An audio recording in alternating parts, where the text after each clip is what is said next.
दोस्तों, सही कहा गया है, जो जब जगता है उसे सूरज उसी समय दिखलाई देता है। जो देर से जगता है उसे सूरज देर से दिखलाई देगा, जो पहले जगता है उसे सूरज पहले दिखलाई देता है। यह कहानी एक श्याम नाम के लड़के की है। जो लड़का मध्यम वर्ग में गरीब परिवार में जन्म लिया था, पढ़ने लिखने में बहुत मेधावी छात्र था। पहली क्लास से लेकर 12वीं क्लास तक through out first division classes से वह पास किया करता था। घर के परिवार के जो उसके सदस्यगण थे उस पर उसका बहुत विश्वास था, आशा था, भरोसा था कि घर में एक बेटा है जो बेटे पूरे जीवन को बदल देगा, घर के परिवारों के भाग्य को बदल देगा, उनकी रहन सहन को बदल देगा, उनकी तकदीर और तस्वीर बदल देगा। क्योंकि घर के लोग थे बहुत गरीब थे, मेहनत मजदूरी करके किसी प्रकार से श्याम को पढ़ा रहे थे और अपने घर का परवरिश चला रहे थे। घर के लोग श्याम की पढ़ाई के लिए बहुत मेहनत, ईंट पत्थर मजदूरी सब कुछ किया करते थे। श्याम भी इस बात को समझता था और श्याम बहुत मेहनत करके वह कठिन मेहनत किया करता था, दिन रात खूब पढ़ा करता था और पहली क्लास से लेकर 12वीं क्लास तक वह पास किया। घर के लोगों ने कुछ पैसे व्यवस्था करके, गांव घर के अगल बगल के कोई भी बच्चे पढ़ते नहीं थे, लेकिन श्याम को के घर के लोगों ने श्याम को पढ़ने के लिए कॉलेज में भेजा। कॉलेज में जब उसका दाखिला करवाया गया, कॉलेज में जाते ही श्याम के कुछ दोस्त बने। जो दोस्त बने वो गलत लोग उसके दोस्त बन गए। वो दोस्त लोग बीड़ी पिया करते थे, सिगरेट पिया करते थे, गुटखा खाया करते थे, दारू पिया करते थे। श्याम उनके चक्कर में पड़ गया। अब श्याम उनके साथ होटल जाने लगा, लड़कियों के साथ वह रंगरेलियाँ मनाने लगा, देर रात तक वह होटल में पार्टियां करने लगा। अब इस हिसाब से श्याम के घर के लोगों को श्याम के बारे में पता चला, तो घर के लोगों ने श्याम को समझाने का कोशिश किया, लेकिन श्याम घर के लोगों को डांट दिया। तुम लोग मुझे ज्ञान देने की कोशिश मत कर, हम खुद समझते हैं, मुझे समझाने की कोशिश मत कर, मैं अपना खुद का ज़िंदगी जी लूँगा। श्याम ने ऐसा कुछ कह के घर के बातों को नकार दिया, लेकिन घर के लोगों को समझ में आ गया था कि श्याम अब गलत रास्ते पर चल पड़ा है। अब इस प्रकार से श्याम की थोड़े दिन के बाद परीक्षा होती है। वह परीक्षा ग्रेजुएशन का देता है और उस परीक्षा के एक विषय में वह फेल कर जाता है। श्याम जब फेल कर जाता है तो यह सूचना घर के लोगों को ही पता चलता है। श्याम को सबसे पहले पता चला। श्याम बहुत उदास हो गया, बहुत निराश हो गया। वह इस बात को सोचने लगा कि लड़का जो पहली क्लास से 12वीं क्लास तक लगातार फर्स्ट डिवीज़न से पास करता था, आज मैं कैसे फेल कर गया हूँ, कैसे असफल हो गया हूँ।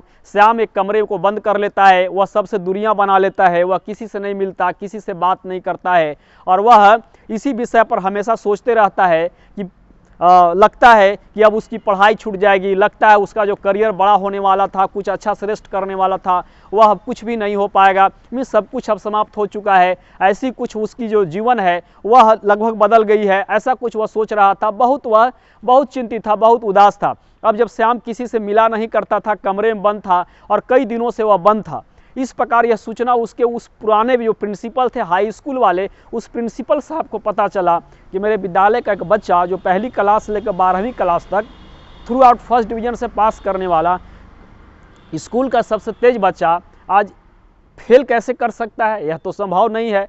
अब प्रिंसिपल साहब ने उसे एक दिन बुलाया।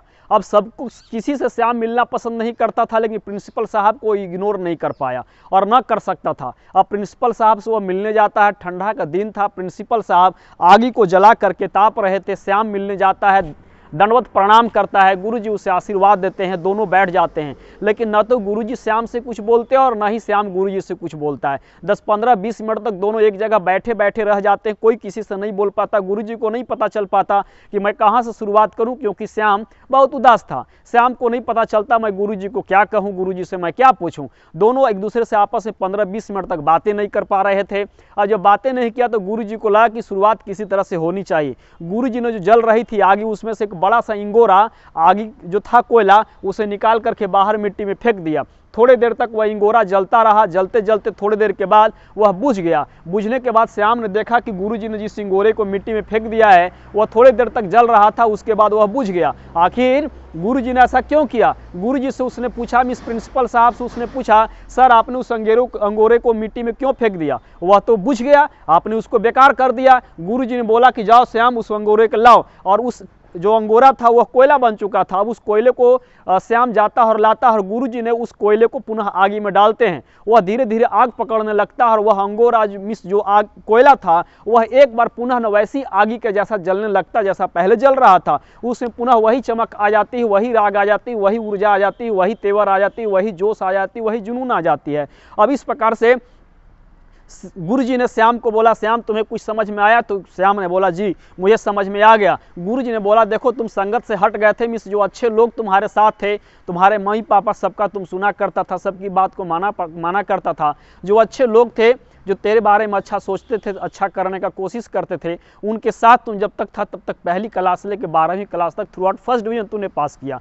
लेकिन जो ही तूने उनकी संगत से अलग हुआ तो ही आपने देखा कि वह बुझे हुए कोयले के जैसा हो गया। लेकिन वह कोयला में भी आग लगने की ताकत है, उसके अंदर ऊर्जा है, वह पुनः जल सकता है, वह एक चिंगारी है, वह पूरी दुनिया को जला सकता है, पूरी दुनिया को बदल सकता है। श्याम बात समझ गया, श्याम पुनः पढ़ने लगता है और वह अगली बार जब मेहनत करता है तो वह यूनिवर्सिटी टॉप करता है।